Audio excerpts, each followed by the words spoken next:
দূর থেকে দেখলে আমার লাইফটা প্রচণ্ড ঝাঁ চকচকে মনে হতে পারে শুধু হাসি খুশি মজা নিয়ে এই লাইফটা তৈরি। তবে যখন কাছে এসে দেখবে তখন বুঝতে পারবে কি ভীষণ অসহায়, কি ভীষণ নিরুপায় হয়ে পড়ি আমি মাঝে মধ্যে। এই গরমে এই রেসিপির কিন্তু জুড়ি মেলা ভার, তাই আজকে আমাদের লাইফের একটা র অ্যান্ড রিয়েল ব্লগ নিয়ে চলে এসেছি। আশা করছি তোমাদের দেখতে বেশ ভালোই লাগবে।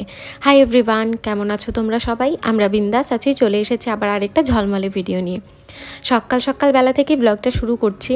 সকাল বলতে এখন বাজে ওই 6:45 মতন। আর কৃষু উঠে পড়েছে, কৃষুর বাবা এখনও ঘুমোচ্ছে।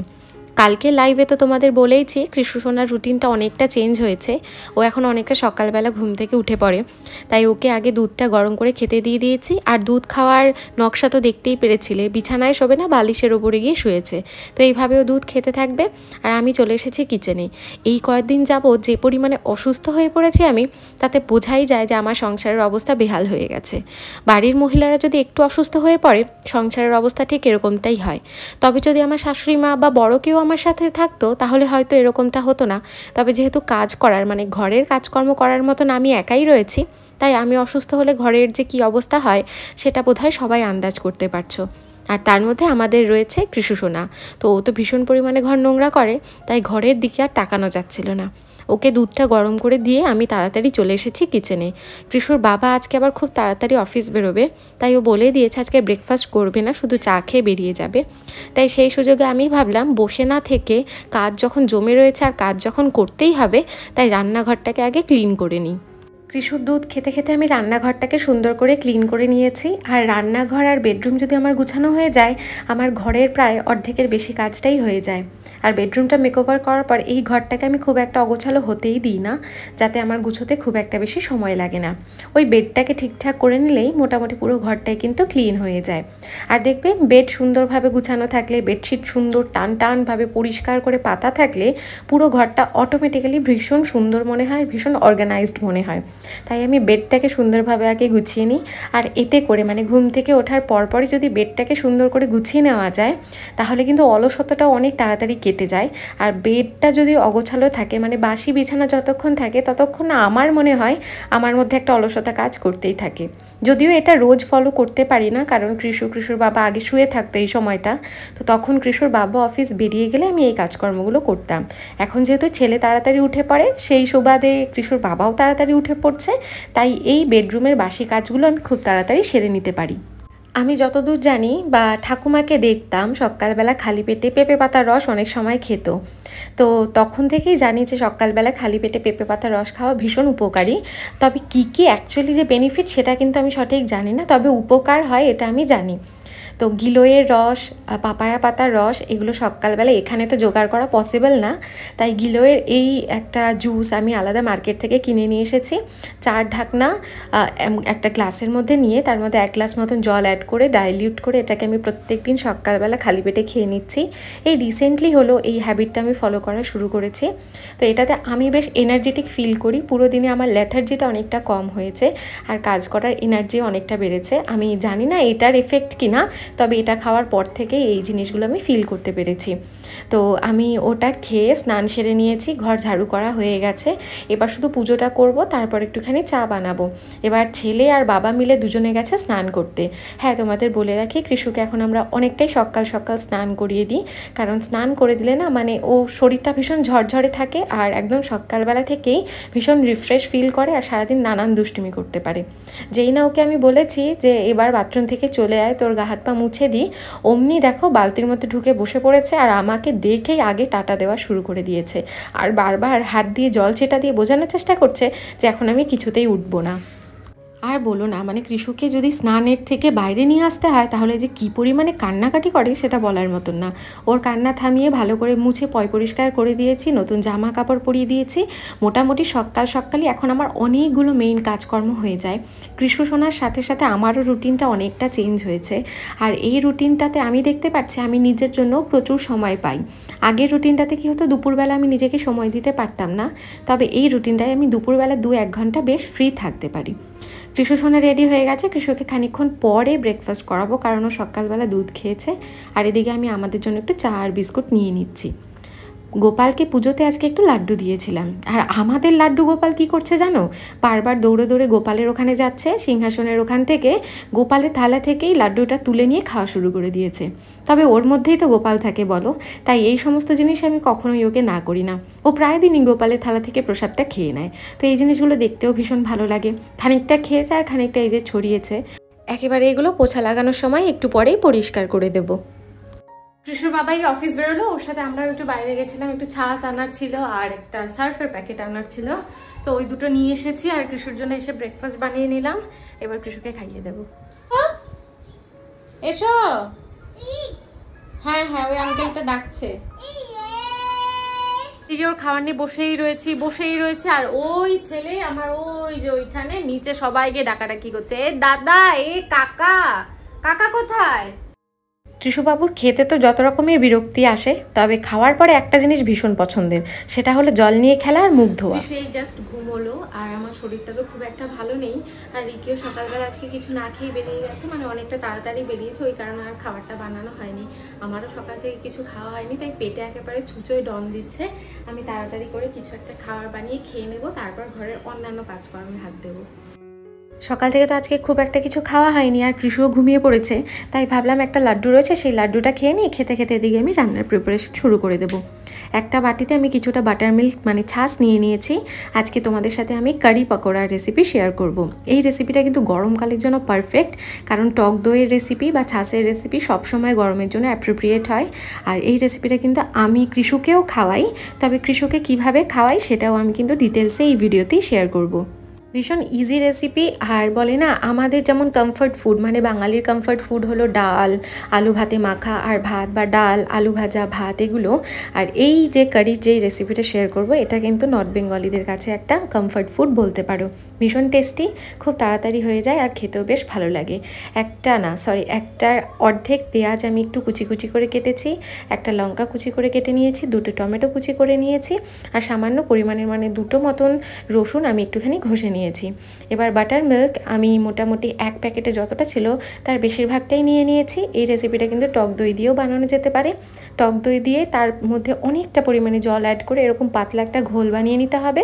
তার মধ্যে পরিমাণ মতন বেসন, মানে খুব কম পরিমাণে বেসন দিতে হবে। আমি এখানে 2 চামচ মতন বেসন দিয়েছি, কারণ বেসনটা যখন জাল দেবে মানে জ্বালাবে তখন কিন্তু ঘন হয়ে যায়, আর কারি বেশি ঘন ভাল লাগে না, তাই বেসনটা কিন্তু এই ব্যাটারে খুব একটা বেশি ইউজ করবে না।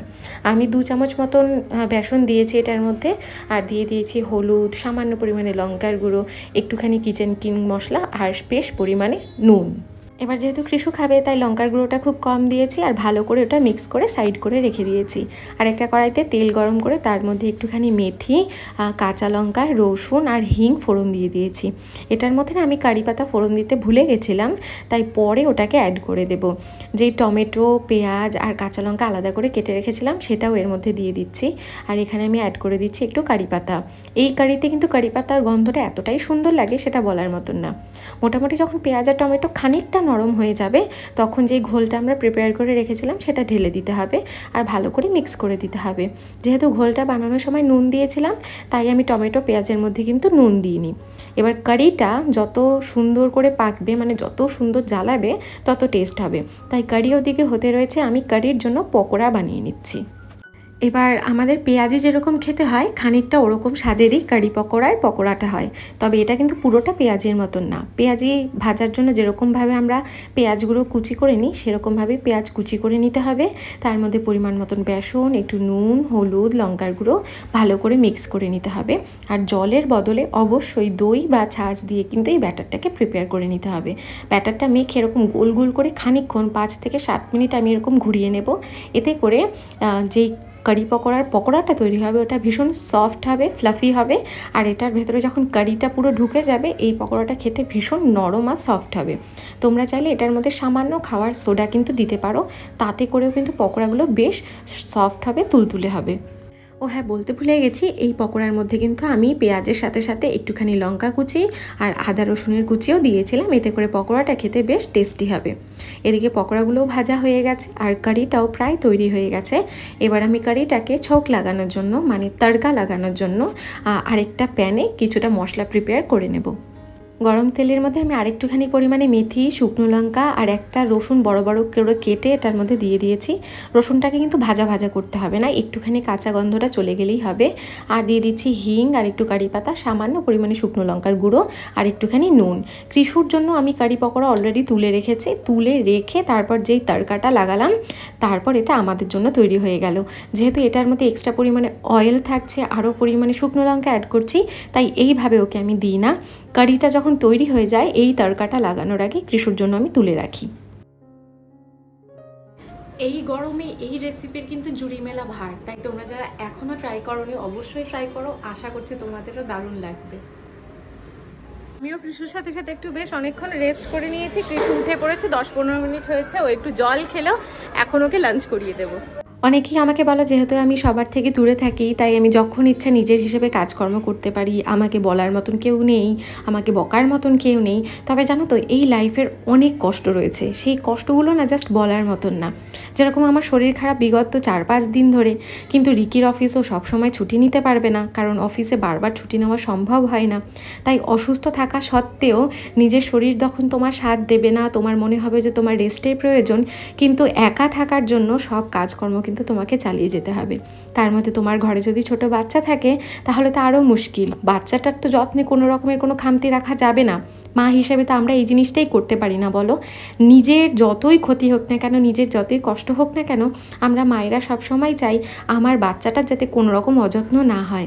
তাই শরীর খারাপ হওয়া সত্ত্বেও বাচ্চাটার যত্ন করতে গিয়ে সংসারের সব কাজকর্ম কিন্তু আমাকে একা হাতেই সামলাতে হয়।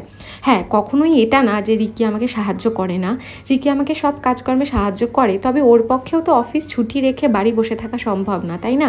আবার অফিস থেকে আসে মাঝে মাঝে এত লেট করে, তখন আমারও মনে হয় না যে ওকে দিয়ে ঘরের কাজকর্ম করানো উচিত বা করাতে মন চায় না। এখানে আমার সাথে কৃষু বাবা অনেক কাজকর্ম করলো, দেখতেই পারছো। হাতে হাতে আমাকে জামা কাপড় এগিয়ে দিল, আমি জামা কাপড়গুলো মেলে দিলাম। আর ব্যালকনি থেকে ওর বাবাকে আসতে দেখেও দেখো দরজা খুলে এখানে এসে দাঁড়িয়ে রয়েছে। আর ওর বাবাকে দেখে যে পরিমাণে ছুটাছুটি লাফালাফি করে, সেটা দেখে যে কোনো মানুষের মন একেবারে খুশি হয়ে যাবে। তাই যতই অসুস্থ থাকি না কেন, এই বাচ্চাটার খুশি মুখের জন্য, বাচ্চাটার হাসি মুখের জন্য আবার যেন কাজ করার এনার্জিটা ফিরে পাই। এটাই হলো জানো তো একা থাকার কষ্ট। যদি বড় কেউ আমাদের সাথে থাকতো এই কষ্টগুলো বোধহয় হতো না। রিকি অফিস থেকে আসার পর ওকেও একটুখানি কারি চাওয়াল দিয়েছি, ও খেয়ে নিয়েছে। আর আমরা এখানে যাচ্ছি একটুখানি বিকেলবেলা রিলায়েন্সে ঘরের টুকিটাকি জিনিসপত্র নিতে। জানো তো এই কদিন এরকমও হয়েছে যে আমার এতটা পরিমাণে মাথা ব্যথা করছে আর একটুখানি শুতে মন করছিল, কিন্তু যতক্ষণে আমার শোয়ার সময় হয়েছে ততক্ষণে কৃষু উঠে যেত। তাই কৃষু উঠে গেলে তো আমি ওকে একা রেখে ঘুমোতে পারতাম না, তাই ওই মাথা ব্যথা নেই ওর সাথে খেলাধুলো করা, সংসারের কাজকর্ম করা, এই জিনিসগুলো করে যেতে হয়েছে। তো এগুলোও কিন্তু আমাদের লাইফের একটা পার্ট। তাই দূর থেকে যার লাইফ যতটা ইজি মনে হয় ততটা ইজি কিন্তু একদমই হয় না। আমার যেরকম এরকম মনে হয় যে শাশুড়ি মা বা মাও যদি আমার আশেপাশে থাকতো তাহলে এতটা প্রবলেম হতো না। সেম রিকিরও হয়তো এটাই মনে হয়। যাই হোক, আমরা রিলায়েন্স থেকে চলে এসেছি, বাড়িতে এসে আগে ভাত বসিয়ে দিচ্ছি, জলের বোতলগুলো ভরে রাখছি। এই কাজকর্মগুলো তাড়াতাড়ি করে রাখি। জলের বোতলগুলো আবার না ভরে রাখলে জল খাওয়ার এনার্জিটাই কমে যায়, মানে মাঝে মাঝে জল খেতেই ভুলে যাই। তাই আমি জলের বোতল সবসময় ভরেই রাখি। তো ফ্রিজে রেখে দিয়েছি। আর রাতের বেলা একটুখানি আলু, পটল আর পেঁয়াজ দিয়ে ভাজা করে নেব। এই হলো কিচেনের অবস্থা। এটাকে তুড়ি মেরে সুন্দর করে পরিষ্কার করে নিলাম। জোকসা পার্ট অনেক খাটনি করে পরিষ্কার করে নিয়েছি। এদিকে বাবা আর ছেলে বেরোচ্ছে একটুখানি স্প্রিং রোল আনতে। দাঁড়াও, এখনও তো খাটাখাটনি শেষ হয়নি, এখনও আবার রেডি হতে হবে, কারণ একটু পরে লাইভ শুরু করব। লাইভটা যখন অ্যানাউন্স করেছি যে আজকে লাইভ করব, তারপর আমার মনে হয়েছে, মানে এই সন্ধ্যাবেলায় মনে হচ্ছে যে আমার পুরো মাথায় তেল দেওয়া, আর এখন এই তেল চুপচুপে মাথা নিয়ে আমাকে লাইভের জন্য রেডি হতে হবে আর তোমাদের সামনে আসতে হবে, মানে ভাবা যাচ্ছে না। যাই হোক, এই একটা শাড়ি পরবো আমি আজকে লাইভের জন্য। এই শাড়িটা ভীষণ স্পেশাল, কারণ এটা আমার শাশুড়ি মায়ের শাড়ি। মায়ের প্রায় 20 বছর পুরনো হয়তো শাড়িটা, তো মায়ের কাছে যত্নে রাখা ছিল। আমি 2 বছর আগে নিয়ে এসেছিলাম, কিন্তু এখন অবধি পরা হয়নি। তো আজকে ফাইনালি এই শাড়িটা পরবো। অসহায় শুধু আমি না, রিকিও বটে, কারণ যখন ও অফিসে বেরোয় আমাদের একা রেখে বা আমার শরীর খারাপ রেখে, তখন ও বারবার করে ফোন করে, ভীষণ টেনশন করে, কারণ আমরা দুজন একা বাড়িতে থাকি। তবে যদি বড় কেউ সাথে থাকতো ও বোধহয় এই টেনশনে ভুগতো না, ও হয়তো একটু রিল্যাক্স হয়ে কাজকর্ম করতে পারতো। তবে এরই নাম লাইফে থেমে গেলে হবে না, যতটুকু আছে সেটা নিয়েই এগিয়ে যেতে হবে। এই সবে লাইভ সেরে উঠলাম, আর এরপরেই কিন্তু চটজলদি ঘুমিয়ে পড়তে পারবো না, কারণ বাচ্চাকে খাওয়ানো, নিজেদের খাওয়ানো, ঘর পরিষ্কার করে রাখা, এখনও প্রচুর কাজকর্ম বাকি রয়েছে। তাই দূর থেকে যাদের মনে হয় যে কোনো ইউটিউবারের লাইফ ভীষণ ঝা চকচকে, ভীষণ সোজা, সেটা কিন্তু একদমই নয়। আমারও একদম হাড় ভাঙা খাটুনি হয়, তবে আমি জানি এই খাটনির ফল আমি একদিন না একদিন ঠিক পাবো। আমার চ্যানেলটাকে যদি আমি খাটনি করে দাঁড় করাতে পারি, তাহলে বোধহয় আমার থেকে বেশি খুশি আর কেউ হবে না। এই আমরা খেতে বসে পড়েছি, বাজে এখন 11:15, যেহেতু লাইভ করেছিলাম তো ওর জন্য একটুখানি দেরি হয়ে গেছে। কৃষুকে খাওয়ালাম লাইভের পর, এখনো খেলছে, আর আমরা খাবার নিয়ে বসে পড়েছি। দুপুরে কারি ছিল, সেই কারিটা, আর তার সাথে আলু আর পটল ভাজা।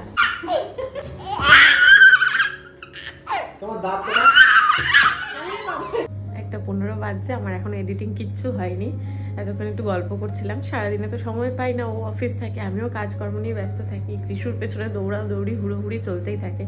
গল্প করতে করতে 1:15 বেজে গেছে, আর এখন যদি জেগে জেগে এডিট করি, কালকে সকালে কৃষু উঠে পড়বে 6টার সময়, একদম ঘুম হবে না।